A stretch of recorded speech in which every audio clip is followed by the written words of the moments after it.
नमस्कार मेरे प्यारे साथियों, स्वागत है आप सभी का हमारे YouTube चैनल में। तो कैसे हैं आप सभी? आशा करता हूं कि आप सभी अच्छे होंगे, मस्त होंगे और अपनी पढ़ाई में व्यस्त होंगे। तो चलिए सभी जल्दी से जल्दी क्लास में जुड़ जाइए। सभी क्लास में जुड़ना ना भूलें और क्लास को जल्दी से जल्दी लाइक एंड शेयर कर दीजिए। तो देखिए, जैसा कि आपको पता है कि हम महत्वपूर्ण प्रश्न कराते हैं रोज रोज। आपको बहुत ही मोस्ट क्वेश्चन कराते हैं जीके जीएस करंट अफेयर के। जो ये हमारी क्लास रहती है, कैसी क्लास रहती है? एकदम टॉप क्लास रहती है मेरे प्यारे साथियों, जिसमें हम आपको रोज करंट अफेयर के हर लेटेस्ट डेट के यानी जिस दिन भी जो भी तारीख होती है उसी के हम आपको क्वेश्चंस कराते हैं। और ये सारे महत्वपूर्ण प्रश्न होते हैं। क्या होते हैं? सारे महत्वपूर्ण प्रश्न होते हैं। तो आप ये क्लास मिस ना करें, क्लास को देखना ना भूलें। और ये क्या है दोस्तों? Important for all competition exam, यानी कि सभी क्लासों के लिए बहुत महत्वपूर्ण रहने वाले मेरे प्यारे साथियों। तो यदि आप भी चाहते हो हमारी क्लास से जुड़ना, आप भी चाहते हो ऐसे हमारे साथ जुड़े रहना और करंट पढ़ना, तो अभी चैनल को सब्सक्राइब कर लीजिए मेरे प्यारे साथियों। सोचिए मत, अभी चैनल को सब्सक्राइब कर लीजिए ताकि आपको भी ऐसी मस्त और अपडेट क्लास मिलती रहे और आपको सारी अपडेट मिलते रहे क्विज क्वेश्चंस के सहारे और क्लास के सहारे। तो देखिए, पढ़ना ना भूले, क्लास को ना भूले, लाइक शेयर एंड सब्सक्राइब जरूर करें क्लास को और चैनल को भी सब्सक्राइब जरूर करें। और यदि आप भी चाहते हो हमारे टेलीग्राम चैनल से जुड़ना, तो डिस्क्रिप्शन में टेलीग्राम चैनल का लिंक डाला हुआ है, वहाँ से आप क्लास टेलीग्राम चैनल ज्वाइन कर सकते हैं। तो ठीक है, तो चलिए देखते हैं हमारा क्लास में क्या है। चलिए प्यारे साथियों, देखते हैं आज क्या रहने वाला हमारा रहने वाला है। तो देखिए मेरे प्यारे साथियों, कोई इतना अमीर नहीं कि अपना गुजरा हुआ वक्त खरीद सके। कोई इतना अमीर नहीं कि अपना गुजरा हुआ वक्त खरीद सके, और कोई इतना गरीब नहीं कि अपना आने वाला वक्त न बदल सके, और कोई इतना गरीब नहीं कि अपना आने वाला वक्त ना बदल सके। इसका मतलब यदि आप मेहनत करते हो, आप अपनी मेहनत में जान रखते हो, जी जान लगाते हो, तो आप कुछ भी कर सकते हो मेहनत करके। तो ठीक है मेरे प्यारे साथियों, आपको अपनी मेहनत को लगातार जारी रखना और मेहनत करते रहना है। तो चलिए देखते हैं आज का हमारा पहला क्वेश्चन क्या रहने वाला है। तो देखिए मेरे प्यारे साथियों, भारत ऊर्जा सप्ताह 2024 का आयोजन किस राज्य में किया जा रहा है? बताइए प्यारे साथी, किस राज्य में किया जा रहा है? हरियाणा, मध्य प्रदेश, गोवा या बिहार? बताइए, जो भारत ऊर्जा सप्ताह 2024 का आयोजन है वो किस राज्य में किया जा रहा है?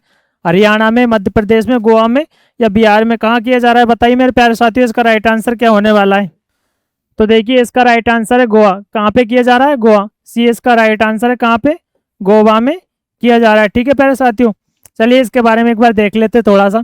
प्रधानमंत्री नरेंद्र मोदी ने गोवा में भारत ऊर्जा सप्ताह 2024 का उद्घाटन किया, जो ऊर्जा क्षेत्र को आगे बढ़ाने की देश की प्रतिबद्धता में एक महत्वपूर्ण मील का पत्थर है।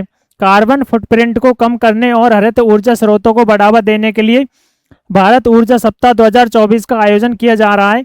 इस आयोजन में 100 से अधिक देशों के 4000 से अधिक प्रतिनिधियों सहित 35,000 से अधिक लोग भाग लेंगे।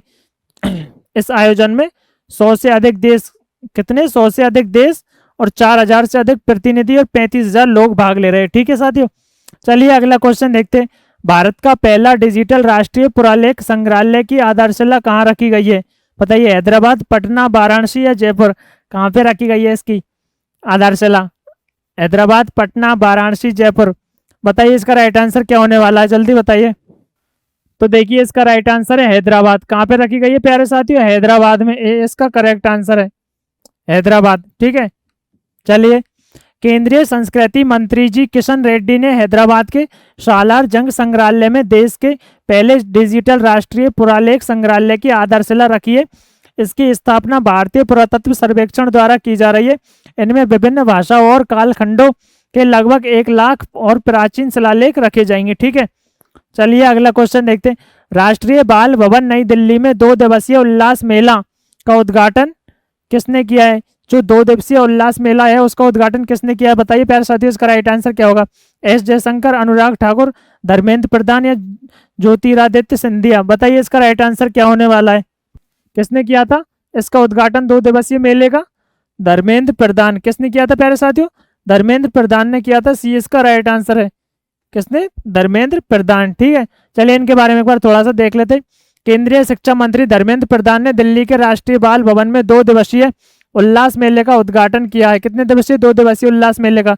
शिक्षा मंत्रालय का स्कूली शिक्षा एवं साक्षरता विभाग इस कार्यक्रम का आयोजन कर रहा है। इस आयोजन में विभिन्न राज्यों और केंद्र शासित प्रदेशों के 700 प्रतिभागियों के साथ साथ शिक्षा मंत्रालय और विभिन्न संगठनों के 100 से अधिक लोग भाग ले रहे हैं। ठीक है, चलिए अगला क्वेश्चन देखते हैं क्या है।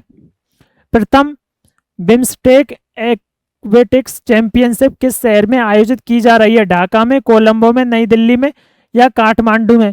बताइए दोस्तों कहाँ पे की जा रही है चैंपियनशिप, किस शहर में आयोजित की जा रही है, बताइए इसका राइट आंसर क्या होने वाला है।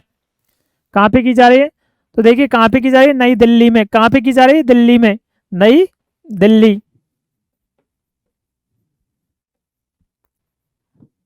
सॉरी, सी इसका राइट आंसर है, ठीक है। बिम्स्टेक एक्वेटिक्स चैंपियनशिप 2024 का आयोजन नई दिल्ली में किया जा रहा है। इस चैंपियनशिप का उद्घाटन केंद्रीय युवा कार्यक्रम एवं खेल मंत्री अनुराग सिंह ठाकुर ने किया है। किसने किया, अनुराग सिंह ठाकुर ने किया है इसका उद्घाटन। पहली बिम्स्टेक एक्वेटिक्स चैंपियनशिप 6 फरवरी से 9 फरवरी 2024 तक आयोजित की जा रही है।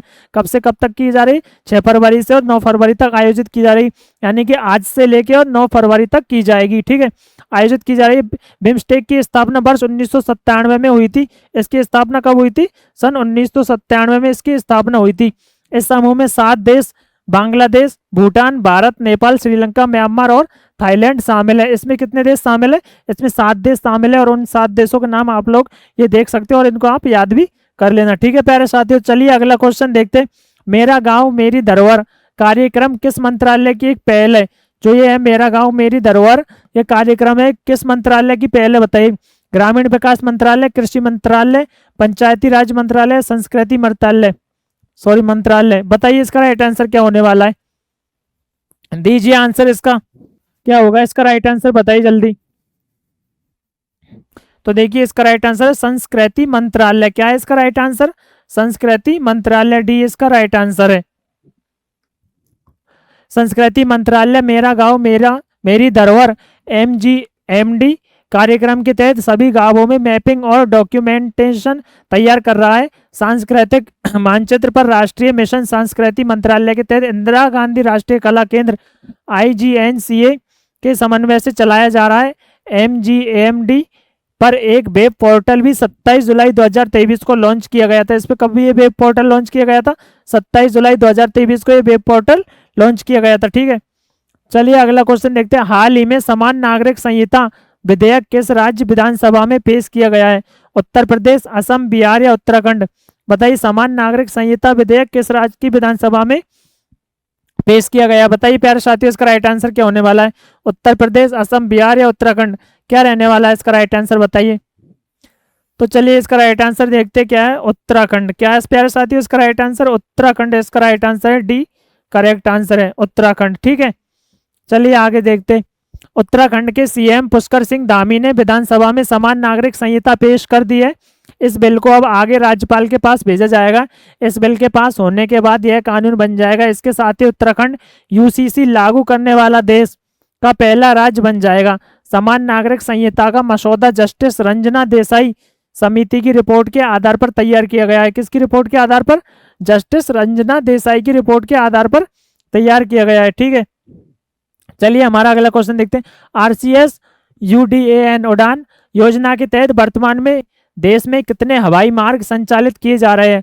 RCS उड़ान योजना के तहत वर्तमान में देश में कितने हवाई मार्ग संचालित किए जा रहे हैं, बताइए। 319, 419, 519 या 619। बताइए प्यारे साथियों इसका राइट आंसर क्या होने वाला है, कितने मार्ग संचालित किए जा रहे हैं बताइए।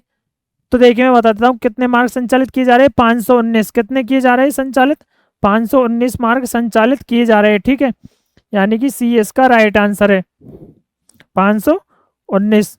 चलिए इनके बारे में थोड़ा डिटेल भी देख लेते हैं। क्षेत्रीय स्तर की हवाई संपर्क योजनाओं RCS उड़े देश का आम नागरिक उड़ान के तहत अब तक देश भर में 519 हवाई मार्गों का संचालन किया जा रहा है। उड़ान योजना के तहत 2 समुद्री हवाई अड्डों और 9 हेलीपोर्ट सहित 76 हवाई अड्डों का संचालन किया जा रहा है। यह योजना वर्ष 2016 में शुरू की गई थी। यह योजना कब शुरू की गई थी, 2016 में यह योजना शुरू की गई थी, ठीक है प्यारे साथियों। चलिए तो देखिए यूनियन बजट 2024 अंतरिम बजट और पूर्ण बजट। तो देखिए दोस्तों आज हम बजट के बारे में भी थोड़ी बात करने वाले, जो यूनियन बजट 2024 है इसको लेकर हम थोड़ी चर्चा करने वाले हैं। तो देखिए केंद्रीय वित्त मंत्री निर्मला सीतारमण 2024-25 के लिए अंतरिम बजट 1 फरवरी को संसद में पेश कर दिया है। यह पूर्ण बजट नहीं है। पिछला अंतरिम बजट साल 2019 में पेश किया गया था। पिछला बजट कब पेश किया गया था, लास्ट टाइम 2019 में पेश किया गया था।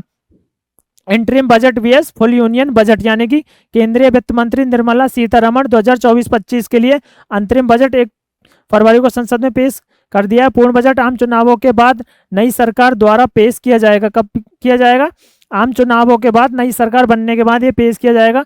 हमेशा की तरह चुनावी साल में अंतरिम बजट पेश किया जाता है, जो एक पूर्ण बजट से अलग होता है। इस बार अंतरिम बजट इंटरिम बजट सरकार की आवश्यक सेवाओं को जारी रखने के लिए पेश किया जाएगा। यह छठा मौका है जब वित्त मंत्री निर्मला सीतारमण बजट पेश करेगी। वह अपना पहला अंतरिम बजट पेश करेगी। यह कौन सा बजट पेश करेगी? पहला और अंतरिम बजट पेश करेगी। ठीक है, पिछला अंतरिम बजट किसने किया था पेश? बताइए प्यारे साथियों, देखिए इसके बारे में डिटेल देख लेते कि जो पिछला अंतरिम बजट था वह कब और किसने पेश किया था। पिछला अंतरिम बजट साल 2019 में अरुण जेटली के बीमार पड़ने के बाद वित्त मंत्रालय का अतिरिक्त प्रभार संभाल रहे केंद्रीय मंत्री पीयूष गोयल ने पेश किया था।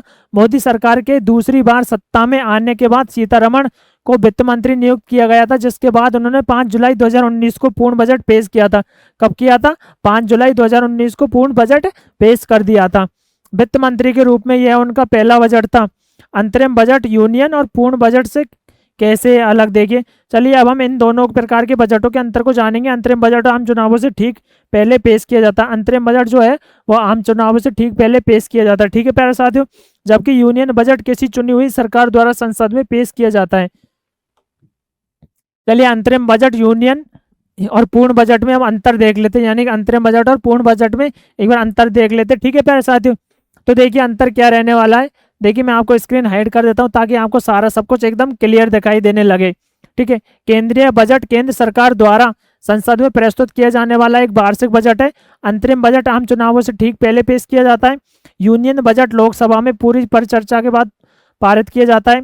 अंतरिम बजट को संसद में बिना किसी चर्चा के पेश किया जाता है, जैसे वोट ऑन अकाउंट भी कहा जाता है। केंद्रीय बजट में पिछले वित्त वर्ष के आय और व्यय का विवरण विस्तार से दिया जाता है, जबकि अंतरिम बजट में पिछले वित्त वर्ष के आय और व्यय का एक सामान्य विवरण पेश किया जाता है। यह केवल सरकार की आवश्यक सेवाओं को जारी रखने के लिए पेश किया जाता है। ठीक है प्यारे साथियों, देखिए एक बार मैं आपको इसको क्लियर कर देता हूं, तो इससे आप इसका चाहो तो स्क्रीनशॉट ले सकते हो या फिर आप इसे उतार सकते हो, कुछ भी कर सकते हो। ठीक है, एक बार देख लीजिए ये सारा और आप इसे अच्छे से याद कर लीजिएगा।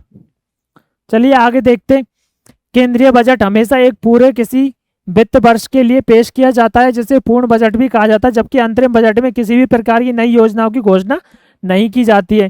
ठीक है, केंद्रीय बजट में सरकार की ओर से कई नई योजनाओं की घोषणा भी की जाती है और इसके लिए फंड भी निर्धारित किए जाते हैं। अंतरिम बजट चुनावी वर्ष के दौरान वित्तीय वर्ष के लगभग 3 से 4 महीने की अवधि के खर्चों के लिए पेश किया जाता है। केंद्रीय बजट के 2 अलग अलग भाग होते हैं, उनमें से एक सरकार के खर्चों के बारे में होता है और जबकि दूसरा भाग सरकार द्वारा विभिन्न उपायों के माध्यम से धन जुटाने की योजना पर आधारित होता है। जबकि अंतरिम बजट में सरकार के आय के स्रोतों की डिटेल नहीं दी जाती है। इसे अगली सरकार के गठन से पहले के लिए सरकार के जरूरी खर्चों के लिए पेश किया जाता है। पूर्ण बजट संसद में बहुमत प्राप्त सरकार द्वारा पेश किया जाता है, जबकि अंतरिम बजट अगले लोकसभा चुनाव और पिछली लोकसभा की समाप्ति के वर्ष पेश किया जाता है। ठीक है, तो देखिए एक बार ये भी क्लियर कर देता हूँ, आप देख लीजिए, लिख लीजिए, उतार लीजिए, स्क्रीनशॉट ले लीजिए, कुछ भी कर सकते हैं। ठीक है प्यारे साथियों, तो आई होप आप लोगों को आज की क्लास अच्छी लगी हुई होगी। इसमें क्वेश्चन भी थे और आप लोगों को बजट से रिलेटेड कुछ महत्वपूर्ण बातें भी थी जो आपको समझ आई होंगी और जो आपने जानी होंगी। तो कैसी लगी आपको आज की class? Like, comment and share करके जरूर बताइए और अपने सभी साथियों को क्लास को शेयर करें। देखिए साथी रोज के रोज क्लास से जुड़ना ना भूले। आपको रोज 9 से 10 के बीच इस टाइम क्लास मिल जाती है, मतलब लगभग टाइम यही है और डेली क्लास मिलती है। कोई बाई चांस कोई इमरजेंसी हो जाती है तो ही आपको क्लास नहीं मिल पाती। इसके लिए आप हमारे यूट्यूब में कम्युनिटी पोस्ट में आपको क्विज क्वेश्चंस भी करने को मिलते हैं मोस्ट। और देखिए दोस्तों, ये करंट के ही क्वेश्चन है 2024 के, जो आपको सभी आगामी परीक्षाओं में बहुत काम आने वाले हैं और आपके ये बहुत महत्वपूर्ण है। ये प्रश्न सभी आगामी परीक्षाओं में आप इनको पढ़ते रहिए, मेहनत करते रहिए। सिर्फ 5-10 मिनट की क्लास देखने में आपका कुछ नहीं जाएगा मेरे प्यारे साथियों, आपको बहुत कुछ जानने को सीखने को मिलेगा। तो देरी ना करें, जल्दी से सभी क्लास से जुड़े, क्लास को लाइक शेयर करें और चैनल को भी सब्सक्राइब करें। और यदि आप चाहते हो ऐसी रोचक बातें, आप रोज चाहते हो ऐसी रोचक बातें, और यदि आपकी कोई क्वेरी है, आप कुछ भी करना चाहते हो, कहना चाहते हो, तो आप मेरे को कमेंट बॉक्स में कह सकते हो मेरे प्यारे साथियों। और आप रहना चाहते हो हमसे जुड़े और पढ़ना चाहते हो करंट के क्वेश्चन, तो अभी चैनल को सब्सक्राइब कर लीजिए, सब्सक्राइब करना ना भूलें। तो थैंक यू सो मच, धन्यवाद साथियों, मिलते हैं नेक्स्ट क्लास में। थैंक यू, धन्यवाद, बाय बाय।